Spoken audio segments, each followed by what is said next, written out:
I believe this is a critical housing market update. We have just done something, in my opinion, that we haven't done for at least a decade. I believe for the last decade, generally speaking, it has been a seller's market. I believe that is now over. We have just, as a country, gone to 4.1 months supply. We are clearly seeing inventory build, and we are now in a buyer's market. Now, what does that mean? Does that mean prices are going to crash and fall off the edge? Does that mean creative financing picks up? What the heck does this mean? And what part of the market could we find some deals? We're going to have this conversation with a group that we call the Three Amigos. Matt, how are you? I'm doing great. How are you guys? Dude, Matt, it's been a decade, man. Do you remember the last buyer's market? Yeah, I was about a decade ago, 12, 11, 12. Well, so the buyer's market for the where people started talking about it being a buyer's market, right? You and Yeah. I were buying in 8, 9, and 10 and borrowing from everybody that we could to buy, right? But we were like, the world's not exploding, we'll be okay. Right. And those deals are the ones that were the best. But just the common everyday man buyer's market for investors was probably around 2012 in my area. So Yeah. yeah, about Yeah. over a decade ago. Yeah. So, Dion, you've been doing this just about a decade. So, you might have built your entire portfolio in a seller's market. I just want to tell you right now that if you wanted to grow, buyer's markets are a lot of fun. What say you? Uh, Can you imagine that I might have a contrarian view? Shocking. Everybody guessed. I can name in just the last 4 years, 3 buyers markets that I've bought in. Okay. And then I can talk about some before then, before I really understood the concept. But in the last 3 years, 4 years, there are buyers markets all the time. It's just identifying them is what's challenging. So I will cover through this video, 3 in the last 4 years that I've purchased in. Well, don't just leave us hanging. Let's get one of them out of the way right now. What's one of the Okay. three buyers markets? So the easiest one to articulate is watching what's going on with where the workers live. And in 2020, we had a massive shift to where remote work right now, 56% of Americans have to work in the office. That's a big number until you realize that means 44% don't. So what I did is I took the major metropolitan hub of where the work is located, which around us is Seattle or Tacoma. And I figured most people like me would commute 30 minutes to an hour on a normal day. That's just normal 5 days a week job. But with remote work, you only have to go in the office once or twice a week. So now I've pushed that out 30 or 45 minutes further. So this was a buyer's market for investors because rents pushed up because there was significantly more demand, but not for buyers. Because the remote workers are afraid they might get called back to the office next year and have to work in the office full time. So they're not buying, but they can rent further out of the city. A cheaper deal to them, way higher than what rents were in that area, is a deal for them. So I pushed out to 11 new markets, found 2 that I identified where I was going to house hack, so I would like to live there. And I found deals left and right on the MLS because investors hadn't realized how much rents were pushing up in that area and prices hadn't. And so I found actually 2 deals that I just started making offers on that made sense at numbers to me. And of course, I look for days on market. So I was watching how to invest, but also where to invest. And it was a buyer's market. This is investors in the last 2 years. And I'll say it now because I'm not shopping, but Kitsap County and Mason County in Washington, rents outpace the mortgage enough to get a return on a lot of deals in this area. I love that. That's just paying. I love it when you pay attention. You take actual information like, hey, work from home has exploded. We're not doing it. We don't have to go to the office 5 days a week. And you made some strategic decisions. And again, what's really awesome about that is, again, you're taking Tacoma incomes to a generally new area where that didn't exist before. So you can take some IT worker or program managers making 6 figures to a new city where, I don't know, $2,000 a month rent is nothing. Where if you were local working at the latest, retailer, you couldn't afford that. So, and supply wasn't there. You're right? They weren't building. There wasn't a lot of construction in these 2 new areas. So it just meant more demand, prices go up. So I love that idea. One of the things that when I think about a buyer's market, again, as the guy that kind of looks at, I look at the entire country and then I look at like 2 submarkets, Central Valley and now Vegas. What I'm seeing now, which really harkens back to me, like 2012, right? 2008, 9, 10, 11, those were really foreclosures. All the buyers were gone. It was the best time to buy if you had the So true. stomach for it. Yeah. Wall Street came in, at least in my market, in 11, and it really was like an earthquake because suddenly things were bought at list price, and the game was over. Good times were over. But you still had what I really remember about 2012 was you had some existing home sales that were not foreclosures or short sales competing with foreclosures and short sales. So what this really meant is if they had to sell, right, not want to sell, had to sell, they unfortunately, given timing, were competing with, some pretty stressed inventory. So I remember many conversations with home sellers of existing homes. Probably many times we're own free and clear. They're like, well, I guess I got to take that number or something close to that. So it was a wild time. What do you remember about that era, Matt? Um, I I remember doing kind of whatever I wanted. It was awesome. Right when that cusp, like what you said, it was like all of a sudden over. And you're like, oh, you have another offer? What is that? Where did that come from? Who would be so rude as to put an offer on something I'm putting an offer in on? But Yeah. it's literally, you're exactly right. It was literally like overnight where all of a sudden I was the only one to dance with. There were 55 duplexes in my market on market. Within 6 months, there were 12. Right. And I'm like, damn. And now on those 12, guess what? There's now multiple offers. Mm-hmm. And so, yeah, I mean, that's what I remember about it. And I think the interesting thing is that, new construction, because there was so much existing construction available, new construction wasn't building anything. But then in Yeah. 2019, 2020, 2021, guess what happened? They started building a bunch of stuff. And so now in my market, in a market of only 30,000 people, they're bringing on 700 units in the next 2 years. Oh, wow. But the best part is they're all super crazy expensive. I love these guys because I get to be the hero to the guy who wants to live in this market that can't afford a $2,600 studio. I get to go, hey, brand new all inside, looks just the same as theirs does. I just don't have a doorman. But you also don't have 143 neighbors. And so I'm renting that studio out. That unit will do, those units in that building will do 15, 16, 17 easily, like breaking sticks. But we're going to, in the spring of next year, we'll push the numbers. We'll say 18, if they go vacant, we'll push the numbers 17, 18, because we know the alternative is $800 more, and is a doorman worth $800 more to you? And 3 blocks. If that's what it is, then that's what it is. But I think that's the opportunity that people don't see now, is, to Dion's point, looking at, there's always a great market somewhere. And the other thing too is the asset types change in those markets as well. Is it a 4 unit? Is it a 2 unit? The world changed when you could all of a sudden get 5% down on a quadplex. The world changed. Yeah.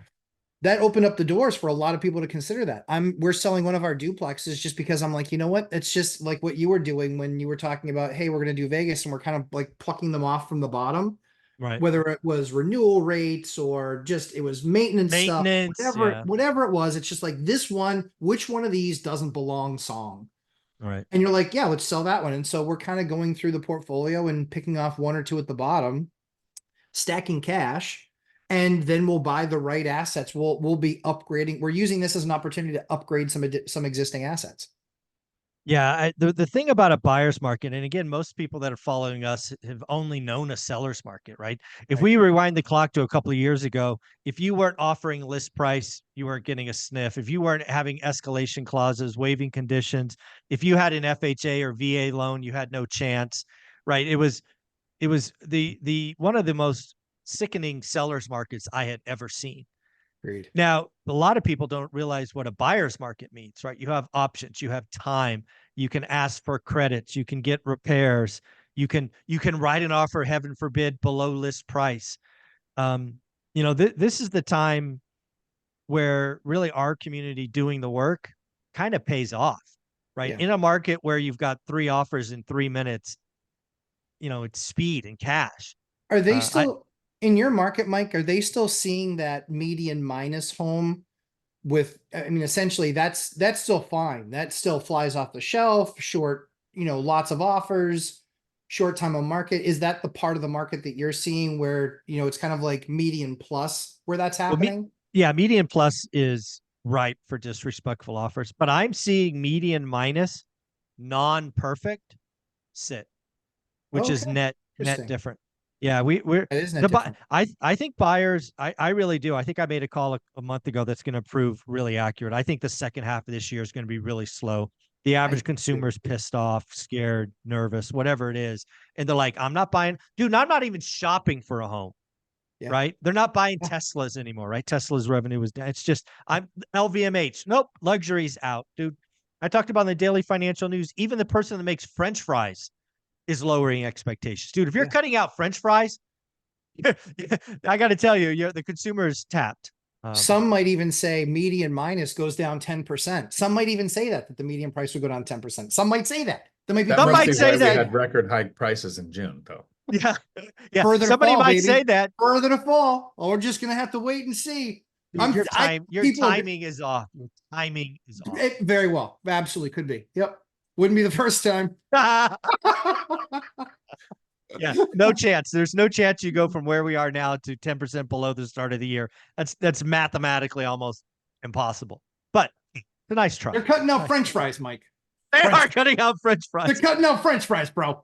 So we have a potato of a chance. We've got a potato of a chance. There you go. There you go. Well, Dion, let's come back to you. You said there were three. You gave us the first. What's the second? So let's put everybody in the mental state of where we were in 2020. World's ending. People don't have to pay rent. You can't evict them, right?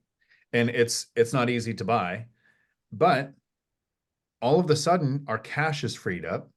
The powers that be said you can take all of your money to $100,000, which for me was all of my money, out of your retirement accounts, no penalty. Yeah, we'll just forget that this year. So you got all this money to play with. Oh, also, we're going to lower rates so much that I'm an investor. At that point, I think I had 7 units. No, I just purchased the fourplex. So I had 11 units. And I was thinking, okay, I'm going to sit back too, just like everybody else. And then this daily financial news guy, who's always irritating me with facts, goes, is anybody watching what's going on with interest rates, and actually run the math on your deal at what we think interest rates are going to be? And we started looking at, the next quarter, the next cut.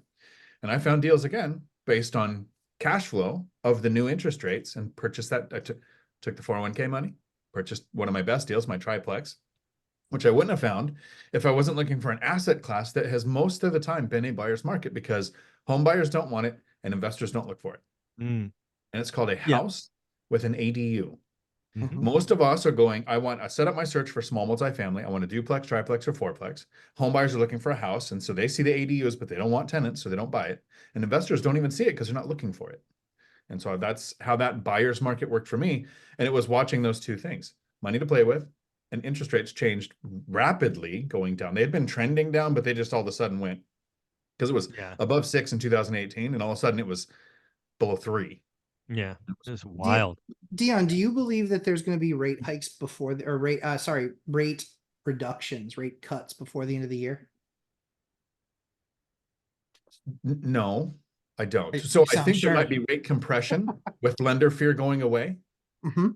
Right. But I don't see rate cuts coming down. So like everyone else, I hope they do. Of course.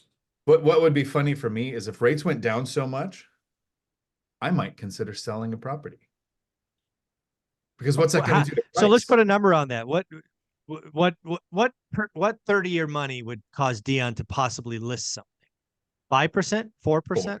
4. If it hit 4, I know it happened by the end of next year, but if it ever hits 4 again, and what that did to prices last time, right? I have one asset that I'm keeping because of emotions, and I know we're not supposed to do that, but it's the house I kept through the divorce, raised the kids in, kind of thing. And it's my only single family. It's paid off. It's a $3,000 a month Section 8 tenant that I've talked to once in 2 years, right? So I don't have a lot of problems with that house. But I basically paid, I think, $150,000 when I totaled the debt I had on it. And now it's worth about $450,000. And so if interest rates plummet and it goes up to $550,000, I'd be like, yeah, it's not that emotional and walk away.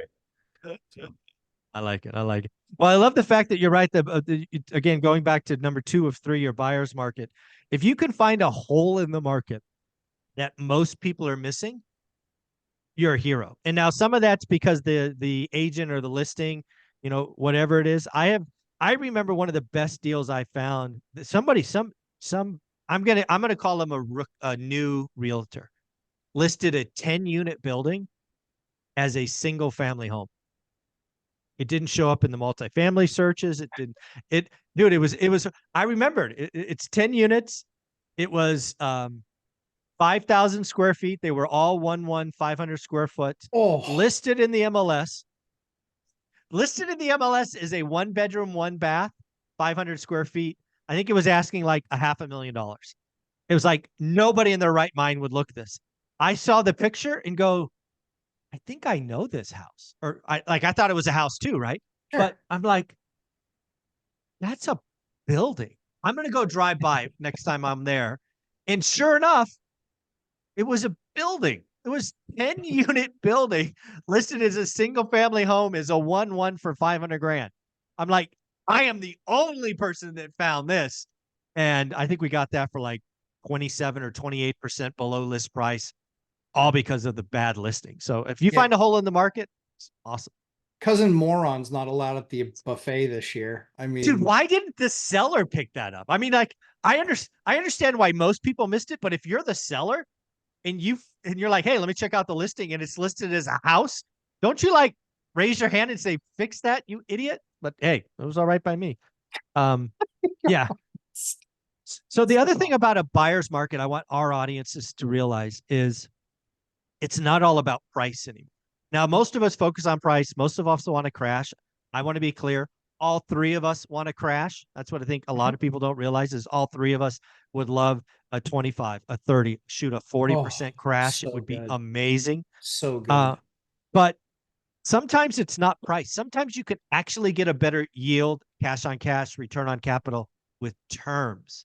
So please skill up on terms. Understand how terms could just blow up a deal. We'll go to Dion first. What do you think of that? So that's the power of the buyer's market, is where you can actually set some terms. When it's a seller's market, you're just like, pick me. That's the term. Just choose me out of all of these people trying to get your thing. But when it's that buyer's market, and it might not even be terms that are better than at another time, but you can do things like you don't have to waive contingencies, right? That seller's market. How many people did you hear say, "Oh, just get rid of your contingencies, make your offer more attractive"? I kind of want those contingencies. Yeah, I lose me my earnest too. money if the bank changes their mind, right? Yeah. So yeah, buyer's market doesn't always just mean that supply has outpaced demand. It means something is shifted, and now you have negotiating power. Yeah. Matt, I know you've done a couple of deals with terms. You know, this is what I want people to realize. In a buyer's market, the creative person's rewarded. Yes. And a lot of the people just think price. That's kind of like cute. Everybody can write a disrespectful offer, but the creative ones listen to the seller, listen to the motivation, and then write an offer that's truly win-win. And frankly, could be a better yield when you do the math. So, what say you? I think the other issue too is you find very often it's like people are like, "Oh, I've written 10 offers and they were all disrespectful and I got none of them." And Yeah. yep, sounds Yeah. right. The next 10. Yep. Keep going. What Numbers do you game. think your hit rate should be? Like 60%? No, that's not how this goes. You need one deal. If you had 4 deals on your desk, you couldn't pick all 4 of them anyway. So you pick the best one. The idea is creating opportunity, and that can be done with seller financing. That can be done. I wouldn't have bought the deal that I just did in May was a 4-unit. It was allegedly 4 2-1s. It was 4 2-bedroom, 1-baths. It's really 4 3-bedroom, 1-baths. Number one. Number two is the guy flat out said, he's like, yeah, this is I want 750. And I was like, 750 doesn't work because I knew what rates were. If rates were 7, 7.25, 7.5. It's like numbers don't work. I was like, the only way I can make those numbers work is if you carry paper at 5%. That's interesting. Isn't it though? Let's have a conversation. We had the conversation and 20 minutes later, we were in agreement and we papered it. So 5% debt for 30-year AM. 10 years is when is the next time we can even have a conversation about anything changing. Yeah. When those, and agreed, is it it's a slim deal right now. I mean, it's like it's like a Crash Bro deal. It's tiny, it's slim. It might have 5 or 6 points in it, maybe 7 points in it. It's tiny. However, in the next year, it's going to be an 80%. 80%. I'll make 80% more than I'll net 80% on that deal. So I can then at that point accelerate the pay down. But why would I do that? It's 5% debt, not interested. And it's not papered with a bank, so they don't see it on a credit report. Yep. So Yeah. at that point, that's debt that I love. That's debt that is fantastic for me. And actually it allows me to go do other deals, And so, yeah, I think that creative finance, absolutely. Seller finance, absolutely. It's any way that you can get a deal done where the numbers still legitimately work and you're not like squinting, like maybe. Like seller concessions are off the charts right now because I just sold 2 properties. One seller concession, they were like, we want you to put in a fridge. I like, the house doesn't have a fridge right now. They're like, we want you to buy a fridge. I go, here's the fridge I'll buy. They're like, well, we want this one. Like, that ain't happening. So I gave them a $600 concession towards a fridge. They crushed me. On a $400,000 sale, I gave them a $600 fridge. So, but again, medium minus. So yeah, I think that it's like what we always talk about. It's looking at the markets, like Dion's approach with looking at and making that circle bigger, and considering other markets, better understanding what those markets are. And then it's writing disrespectful offers in MLS, but and Dion, the lazy man method of only MLS. It works. It works. But if you want a little bit more volume, then you start doing a little bit more creative stuff and contacting people with stuff that's off market. Or when you go to see a house with your broker and they're showing a multifamily, I still go to them even if I'm not going to buy it. I want to know my market that well. And then we ask the question, do you have anything else that you'd consider selling? Yeah. And he's not under contract with an agent for that. So he doesn't have to worry about losing 5 points on that deal. I love that. Love that. Yeah. Again, I'm helping a couple of guys in Vegas, younger investors. They both found expired listings. Again, if you want to go find somebody who might want to sell or have to sell, go find an expired listing. And both of them found the sellers actually were neighbors in each case. Both own free and clear. Both sellers want yesterday's price. What I'm basically helping these 2 guys do is structure a deal where the buyers, can get yesterday's interest rate. Yeah. Right. If you can structure this, you can do the down payment, cash flow. It might work. Both of them are looking at house hacking. And yeah, I'm helping them try to get it done. It's time to do the work, get creative, network, look for expired listings. This is the fun time, especially as demand pulls back. Supply is still sitting there. Some of these people have to sell, and it is your job to go find them. All right, Dion, you said there were 3. We've done 2. What's the final one? So it comes down to paying attention to what's shifting in the market, right? And so the earliest one that was life-changing for me would have been, I wanted to buy single family houses. They don't cash flow in my area. So I switched to small multifamily. And from 2013 to 2018, that was a very easy thing to do. Almost all of them cash flowed. And all of a sudden, One Rental at a Time comes out in 2018 and the news gets to more people, Bigger Pockets gets bigger around then. And so it's been a little more challenging since then. But after the first decade, you said it. In a seller's market, what is your friend? Speed. You got to get your offer in quick. You got to beat everybody else, at least get on the radar. I got half my portfolio that way. Getting an offer in quick, getting outbid, and then saying, hey, my offer's still good if that falls through, because they usually did, because it was just somebody trying to get on the list and then beat them up on negotiations, which you can't do in a seller's market. So they'd come back to me. But what I started doing, the new buyer's market, and we've talked about it here, is watching days on market. When I found something that had been on the market, and I originally went off of your advice of tripling what was average. So Beth talks about our area, and I was listening to her, and she said it's about 6 to 9 days. She looked at all the different counties. 6 to 9 days was days on market. So I looked at 30. I thought that was a good metric. And then someone said, most of the brokerages in our state list for 90 days. So if a property's on 91 days or more, it's been relisted. They've talked to the owner. The owner has said, yes, I continue to want it listed. So I shifted to 90 days or more. And buyer's market, because we had all the negotiation power. You heard the disrespectful offer I did. I said my number. I've stayed at it. It was 100,000 lower than their offer, and they negotiated. They tried 4 different numbers, and I said, nope, that's my 400,000 is it. And we ended up settling there. And so the buyer's market can be watching days on market and figuring out why is this sitting longer than normal? Because even in a seller's market, the clean stuff sells fast, right? Yeah. Somebody's still there going to buy that, because a lot of home buyers buy based on payment, Right. not yield or anything that we're looking at. And so for me in 2023, I closed on this deal in a buyer's market in 2023, which was not as a market-wide thing, a buyer's market, by watching days on market. Yeah. Yeah. You found a house, you found a listing that the local folks, all the other investors had labeled a problem, right? Once it got to 91 days and relisted, all the investors around you had already looked at the deal. They probably looked at the deal twice. It was in a condition that just made them say no. So they gave up. You came in, fresh eyes, uh, liked it, close to the water, saw the upside, was willing to do the work. You found the number that worked and you stuck to your guns. I think that's one of the greatest examples. You found it was listed at 500. You wrote 4. They came down. You said 4. They came down. You said 4. Guess what? You got it for 4. What's the thing worth today? About 750. But I went to lunch with a local investor who did look at it and passed. And now that he's seen the finished product and didn't realize they would take 4, I said, well, it was listed at 5 for over 100 days. Yeah. They weren't going to take 5 because no one was going to offer it, because they would have taken it had they ever. So I'm trying to help that guy get into his next thing. Yeah, folks, Mike, go ahead. Quick question for you. So what I've found in my seller financing stuff has been that they are far more apt to take a lower interest rate than they are a lesser price. Oh, 100%. So again, this is where we can win better, right? Oh, absolutely. I mean, I can't tell you, most of my seller finance deals, the day I closed, most people would say I overpaid. Yep. And I mean, the greatest example is that house the guy made me pay 20% more than it was worth. I got for 20%. What he never tells anybody is I got a 1% mortgage rate for 30 years fixed, fully amortized. I won because I wanted to hold forever. Like if I was a flipper, I'd have lost my ass.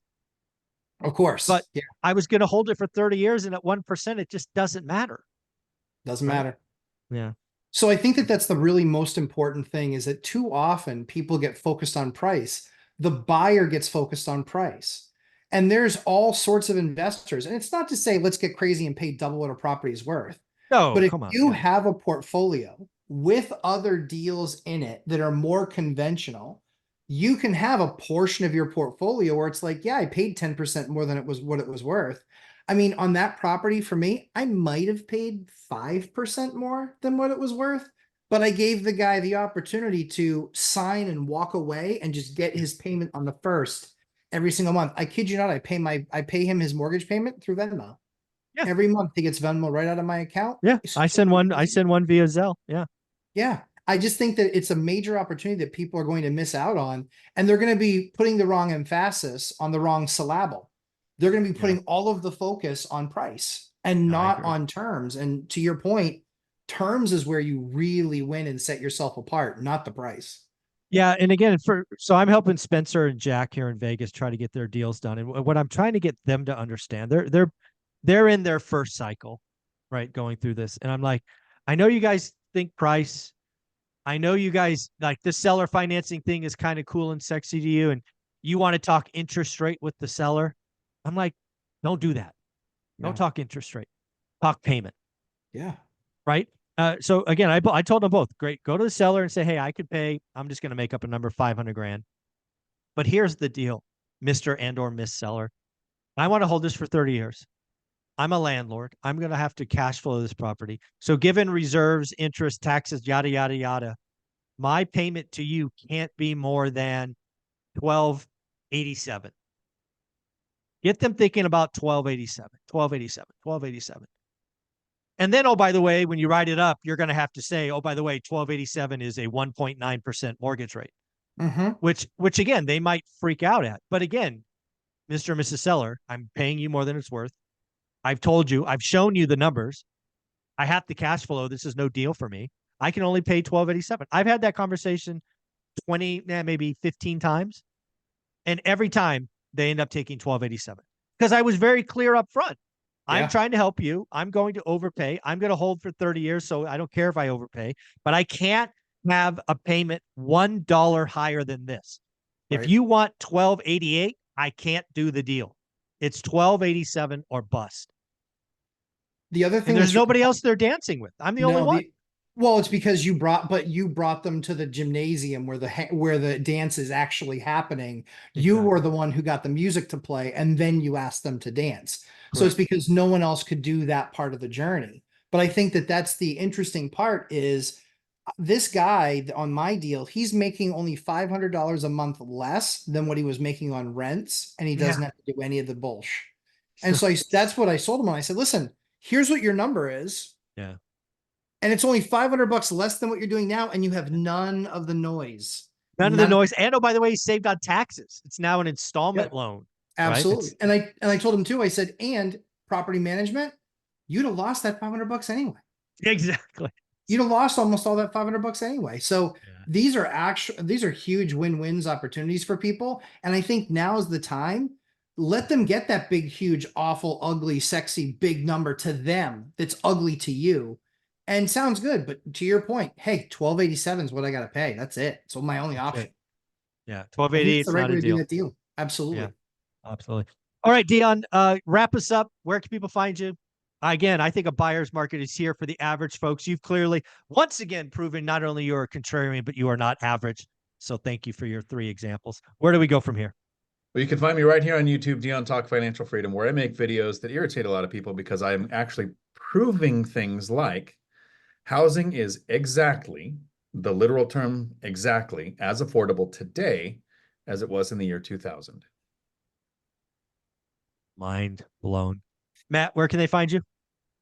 They can find me on the Amazing One Rental at a Time channel with my buddy Dion, who is so beautiful that he's the bald guy without a hat.